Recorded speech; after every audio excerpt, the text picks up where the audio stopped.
Welcome to Grimm's Gates of Horror. My name is Grimm, this is you know him for all things horror movie related, and today I'm going to be going over all the horror movies I've missed that came out the last few months of 2025, and I believe I have 8 horror movies all together. I believe it's 8 that I've watched, but I just haven't been able to review yet, and so I'm just going to put them all in this one video, and just basically tell you which ones I liked, which ones I didn't, and basically just give you my thoughts on them. I don't know how long this video is going to be, but I'm just going to go through all of them and give you my thoughts on them. And I just want to apologize for not being able to get as many reviews out or making as many videos as I want to. I'm trying to find a balance between my full-time job and also this, which I want to take more seriously and work on a lot more. But let's get into it. So with the first movie, we have Popeye the Slayer Man, and I'm just doing this one first because I want to get out of the way. And yeah, I heard about this movie. I'm not too familiar with the Popeye the Sailor Man cartoon. I know it's old and all that, and I'm just really intrigued. And this whole new genre of turning cartoon characters into horror icons has just been it's really piqued my interest, and so I'm just trying to find the best ones and see, because right now it's kind of getting oversaturated where people are starting to use it as a gimmick, and the only ones that I've really liked so far are the Pooniverse movies with the Winnie the Pooh, Peter Pan. They have the Bambi one coming out soon. I believe they have Alice in Wonderland. Oh no, Pinocchio, I think. And so I want more movies like this where they're interesting and creative with what they can do with old IP that have gone public, because I know Batman is going to be in the public domain soon. I really want them to try to do a parody of Shrek or Barney. I feel like those would be really interesting to do. But the one thing that's ruining these movies are really small studios just using this whole thing as a gimmick, and that's what this Popeye Slayer Man movie did. I believe there's 2 other Popeye horror movies because of this one, because they went to the public domain. And a lot of people are just trying to use these movies to make for a gimmick for the movie to be eye-catching, but not wanting to be creative enough or add anything substantial or solid. And that goes with this movie. There's a part in this movie where, I kid you not, I had to play it back.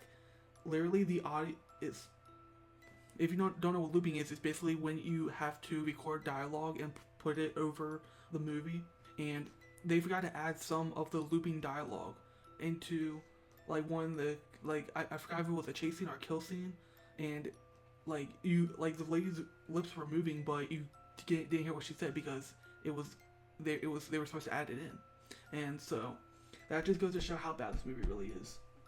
And just for comparison, because this is going to be relevant to my next movie, Popeye the Slayer Man was made for $20 million, Terrifier 1 was made for $35 million, and I like Terrifier 1 a lot more.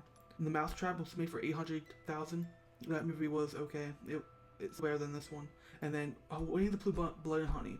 It wasn't okay. It wasn't the best. It was the first movie where they tried to do this, and that was made for $100K. And I liked it better than Popeye the Slayer Man. That says a lot. I don't understand how you had $20 million and the movie was just that bad.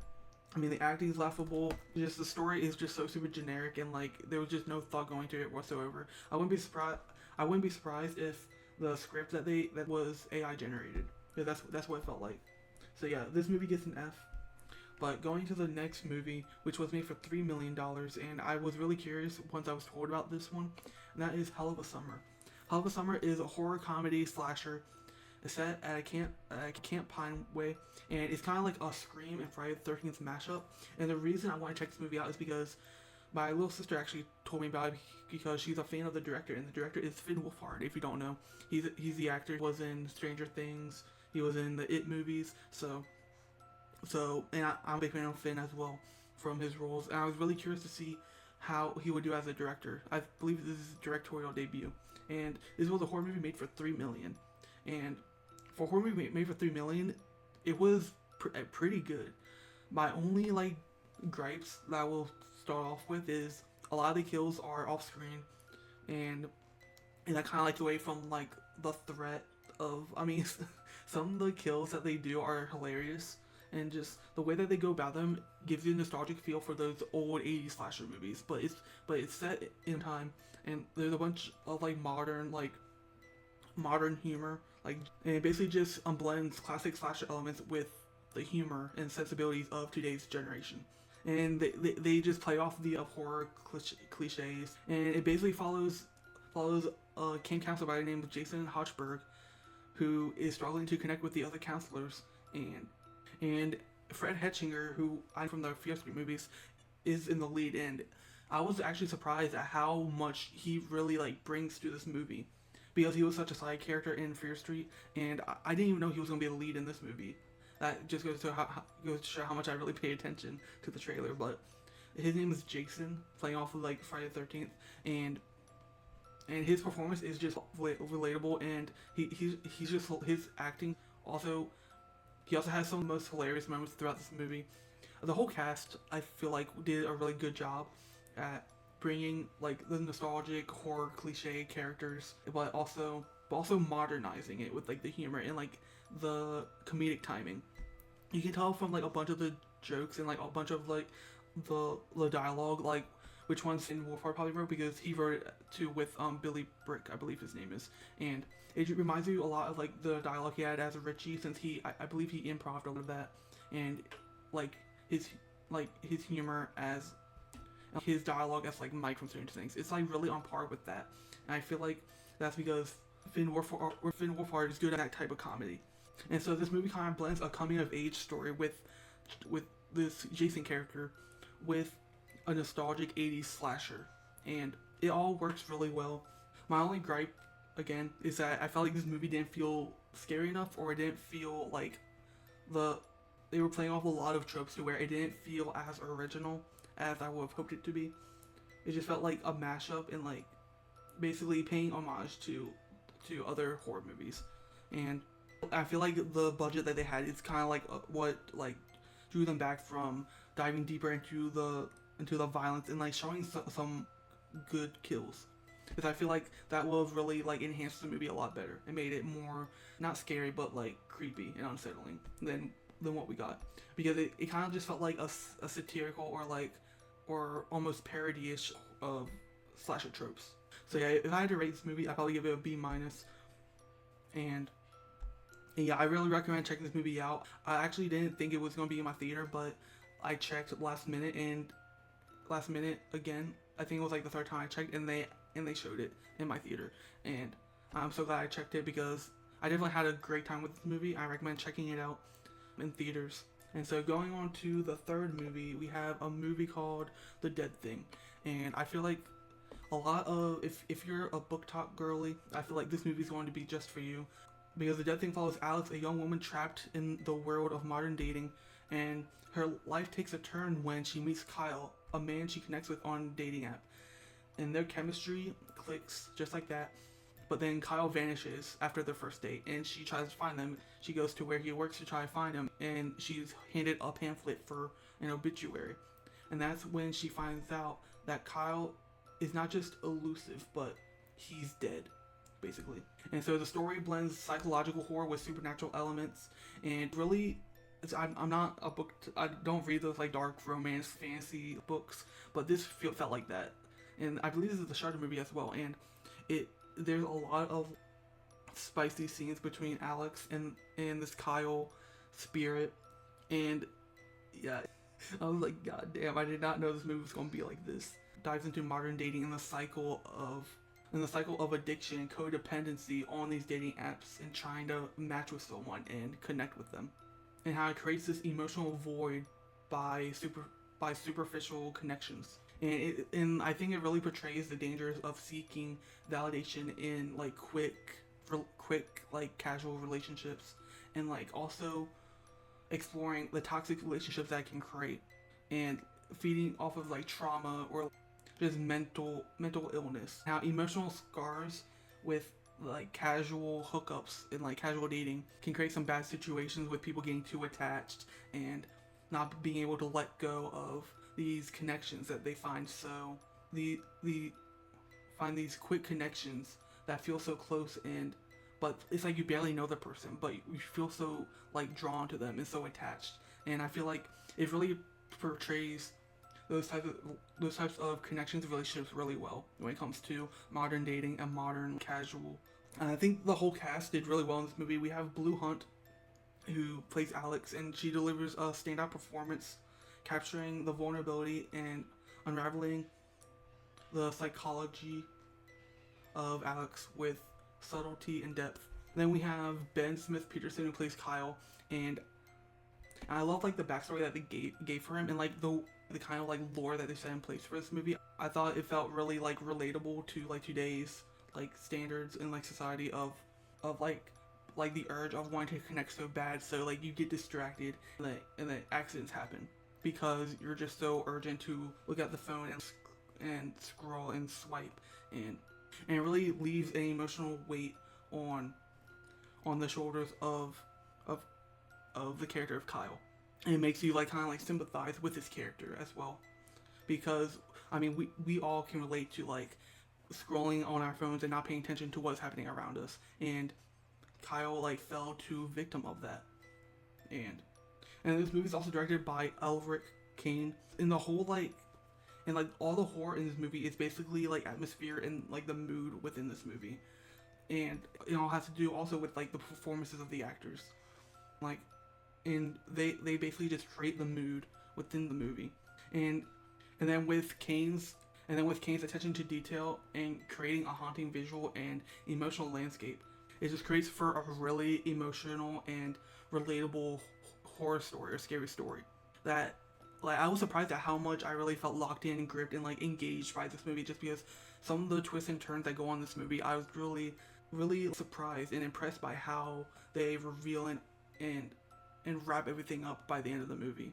And I felt like the payoff at the end was satisfying enough. And yeah, I gave this movie, I praised this movie pretty high. And so yeah, I gave The Dead Thing an A-. I was surprised at how much I really enjoyed this movie. I rated it higher than Companion and Presence, which were two movies that came out earlier this year.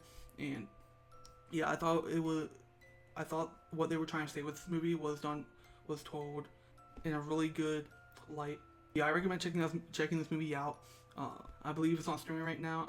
I believe because this is a Shudder movie. So if you haven't seen The Dead Thing yet, I really recommend checking this movie out if you haven't already. Going to the next movie. This movie I actually went and saw in theaters in February, and I meant to record a review of it, but I just haven't been able to find the time. But also I got sidetracked with other horror movies that were coming out, like The Monkey, The Death of a Unicorn, and stuff like that. So I went to go see this movie. I really thought it was a good movie, and this is The Rule of Jenny Penn. It's a psychological horror movie that explores the unsettling dynamics within an elder care home, and it follows a judge played by Jeffrey Rush, who suffers a stroke and is forced to live in an isolated elder's home. And that's when Stephen, who is the judge, encounters Dave Creeley, played by John Lithgow, and Dave Creeley is sadistic, and he like uses a creepy puppet that's made out of a baby doll named Jenny Penn to torment the other elderly patients in the home. And the film really delves into Stephen's struggle against Dave's terror, and the movie really delves into the themes of like the scary part of aging and the psychological impact of bullying and the abuse that can go on in these homes. And there's a moment where Stephen tries to tell the people at the home that work there like what's going on, and they don't believe him because they think it's just his hallucinations because of his strokes, and just because it's like part of his, or like he's developing like not Alzheimer's, but I forgot what it was. But basically they think like he's just losing his memory, or like he's not right in the head basically. And I think this movie does well and it all explores the blurred lines between reality and hallucination, and whether what's happening to Stephen is real or if they're his hallucinations. And basically it kind of like you put yourself into Stephen's shoes and you kind of feel gaslighted as well with Stephen, and because when the workers at this elder home come around, Dave acts fine and he doesn't act crazy or horrible, but once they leave he turns into a monster. And the narrative really reflects on the societal neglect of the elderly and the power dynamics within these like facilities. I feel like this horror movie is one that you'd go and see with a grandmother, or like one, or if you have any close family that are like elderly, like grandmother, grandfather, parents, if you're older than I am, because I feel like they're going to relate to this movie a lot. Really felt I really felt like this movie did well at explaining its narrative and exploring the themes that they had in this movie. And I felt them, and I was able to relate to them and put myself into Steven's shoes and the shoes of the people who are in this facility. And the leads in this movie, Jeffrey Rush and John Lithgow. John Lithgow, I believe, I think I said this in my notes, but basically, I believe this might be the best like acting performance of horror movies of 2025. I was really impressed by his performance as Dave Creeley. And if you're gonna watch, if there's anything to watch, any reason to watch this movie, it's for his performance. I will say the pacing is a lot slower than I would have liked, and there are some moments where I felt like I was going to fall asleep in the theater. But just John Lithgow's performance and how he like embodies the character's sinister charm and cruelty at the same time just makes you feel scared, and you feel the threat that, and you just feel like the danger and the threat that his victims are in. So yeah, I really recommend checking this movie out. If you haven't already, I think I gave this movie a B- as well. And like I said, if you have any close elders and who want a horror movie that they can relate to or that they can watch and not be too like terrified or like grossed out by, this is the movie. It's more psychological than anything. There's no gory visuals or anything, I would say.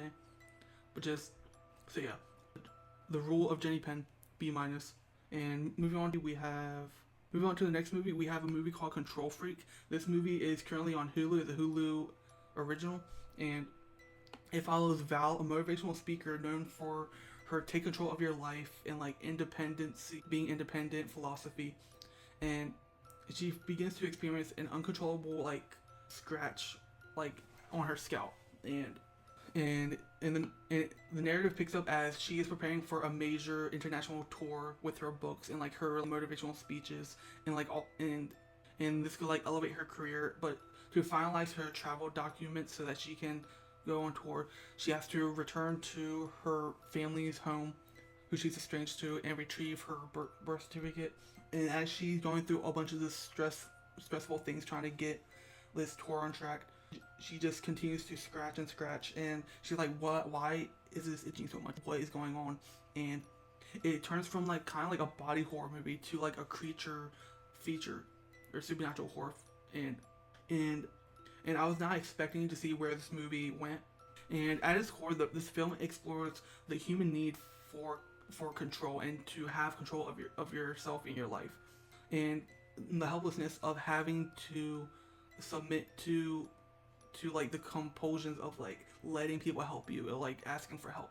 And I feel like Val struggles with like trying to be independent and trying to basically do what she says in her messaging, and like not wanting to ask for help but needing it, and the compulsions of scratching and like giving in to what she's trying not to do just mirrors a big battle that many face, that they want to be independent, they want to do things on their own, but then you feel lonely and like sometimes you can't do everything on your own, so you have to ask for help, and it creates this illusion of control, and we see this throughout the movie as her partner, who I think is also her assistant, he keeps talking about wanting to settle down and have children, and he wants to be there for her, but she like keeps pushing him away, being like she doesn't need him, and like she wants to focus on her career and not be with him.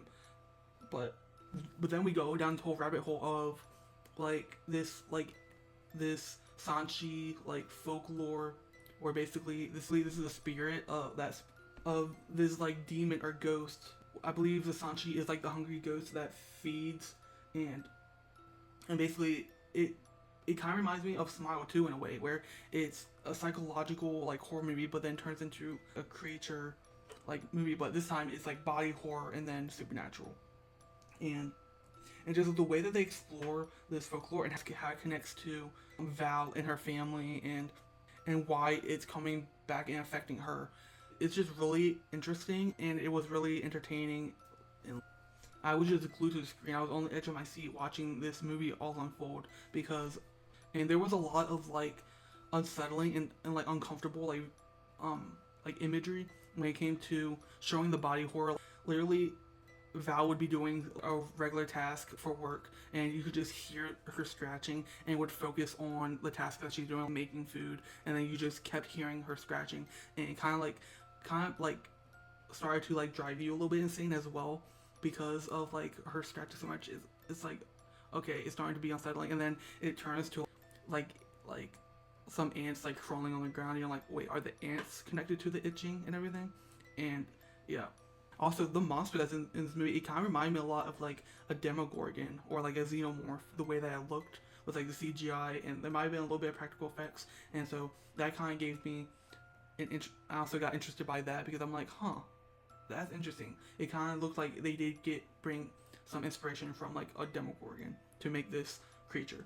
We also have Miles Robbins' movie, who plays Danny, who is Val's like boyfriend, because at some point she finds out what the cause of this movie, or what the cause of itching is, and then there's a turning point of like finding out, so how do I make this stop, and just the things that she does, and like the lengths that she goes to try and get the itching to stop itching and to control her compulsions. It's just bonkers and chaotic, and it just gets to a point where she's not really in control anymore. It's this ghost that's feeding off of her. And so for this movie, I gave Control Freak B minus. I mean, wait, did I mention the title of this movie? This movie is called Control Freak. I think I mentioned that. I probably did. But yeah, I gave Control Freak a B plus. It's on Hulu, so you can check it out right now if you have a Hulu account. I currently have the Disney Plus and Hulu bundle with Max, so I have all three in one. It's a great deal. But yeah, I recommend checking out Control Freak if you haven't already. If you like the Smile movies, I feel like you'll like Control Freak, as it's a little similar to that, just with some body horror thrown into it. And then this next one, I actually did not know this one was coming out until, a lot of these movies I don't find out about until I look at Bloody Disgusting's articles, because it's like almost every weekend now, they put out a list of horror movies that are coming out that weekend. And this one was just like that. This one is Borderline, and it stars Samara Weaving, and it's a dark comedy thriller. It's not really horror, so it's more of a dark comedy, and it's set in 1990s LA, and it follows Sophia, a pop star whose home is invaded by an obsessive fan, Paul Dewerson, and Paul delusionally believes that they are destined to marry, and manipulates Sophia into participating in his fantasy of marrying her. And the story escalates as Sophia's bodyguard attempts to protect her from Paul's increasingly dangerous schemes. And this movie explores like the themes of obsession, delusion, the dark side of fame, and basically parasocial like relationships. And it really delves into the psychological impact of celebrity culture and the blurred lines between admiration and fixation, and the borderline between being a big fan and being like a stalker, like and there's also some commentary on like being lonely and the human need for connection. And Ray Nicholson, who played a minor role in Smile 2, he carries this movie as the antagonist.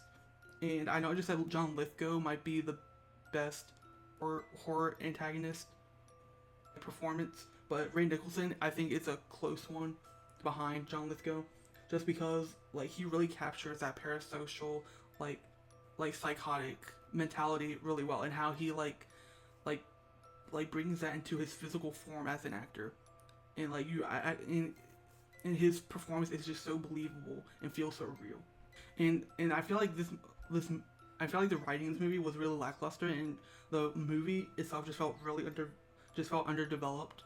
And I feel like they should dive more into the themes of this movie, because as much as they did explore what happened to Paul and why he feels like he's in love with Sophia and everything, and there was also another subplot with the bodyguard, because in the intro of this movie, the bodyguard gets injured, and there's this one quote in the movie where it was like, why is the whole point of a bodyguard is almost like saying the person's life that they're protecting is more important than the bodyguard's life.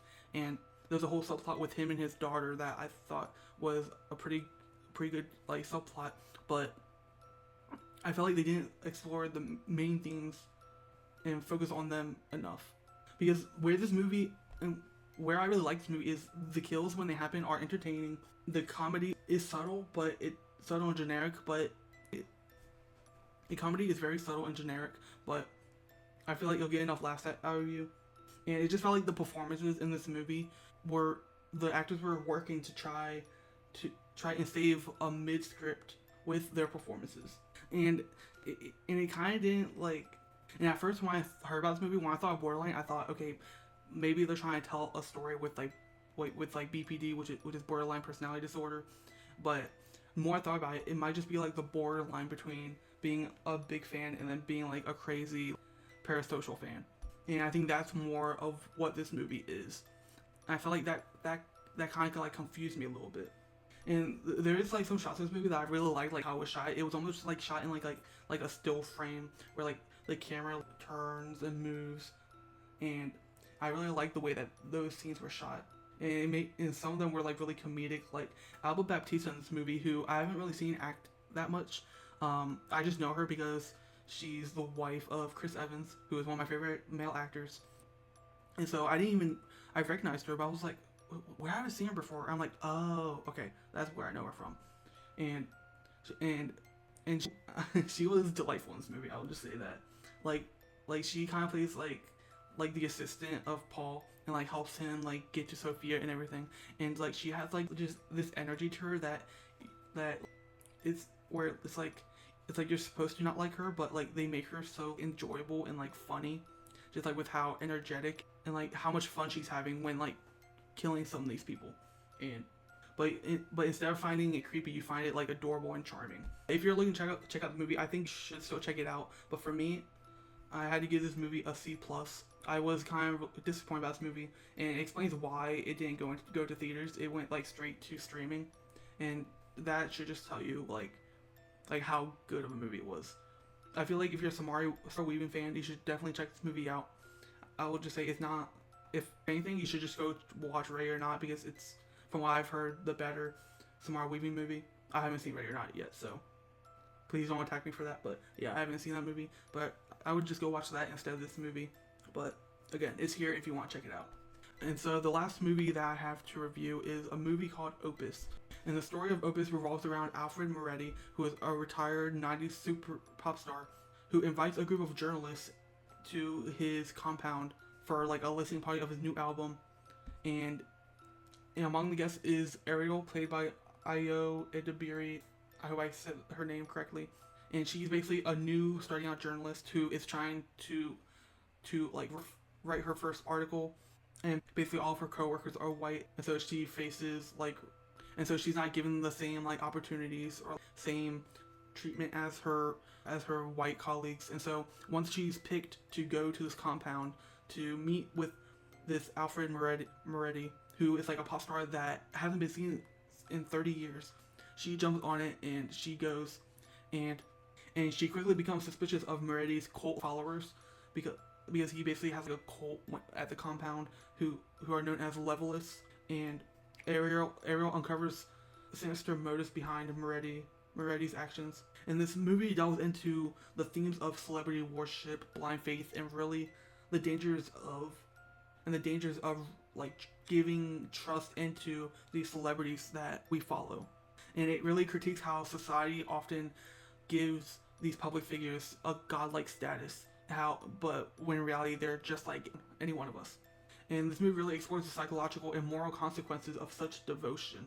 But there's also this narrative where Alfred Moretti, he has a grudge against journalists because of like a bad like headline or like article that was written about him 30 years ago, or like some interview where basically he got embarrassed or was humiliated or got backlash for something, and he has this sinister plan that he plans to do with them. It kind of gave me the same vibes as like Immaculate, where this person goes to this remote place and like basically the people around there seem strange, and there's a bunch of psychological horror going on, and it basically follows that same formula. But then once like the third act happens, all hell breaks loose, and you see what all is happening, because within the first two acts you get introduced to this place, and then little things start happening to catch your attention, like, okay, that's a little weird, why is that happening? And and the narrative just touches on the manipulation of power and the fragility of individual autonomy within these cult-like environments. But yeah, Ayo Edebiri shines as Ariel and brings both depth and vulnerability to her character's journey from skepticism into survival. And then John Malkovich, I know I just said John Lithgow and Ray Nicholson gave great performances, but John Malkovich is another one where his performance is chilling and he really embodies the charisma and menace of a cult leader. But then we have the supporting cast like Juliette Lewis, who I know from Yellow Jackets as adult Natalie. And then I believe Amber Midthunder is in here. I know she was in Prey, which I still haven't seen. I really need to watch a lot of things, as I know, and people tell me like I need to watch certain things. But yeah, Juliette Lewis really stuck out to me. She plays like this talk show host similar to what you see on like the Today Show and stuff like that. And I thought like what they did with these supporting characters and where they took them was a really good approach. But I just felt like at some points they didn't really dive deep enough into like the narratives, so it like kind of like made it all feel confusing and like subtle. And like they really should have like dived into them a lot more and like explored them in a more bold way. Because I mean the direction of this movie is beautiful. This is also an A24 movie, I forgot to mention. So the direction is ambitious.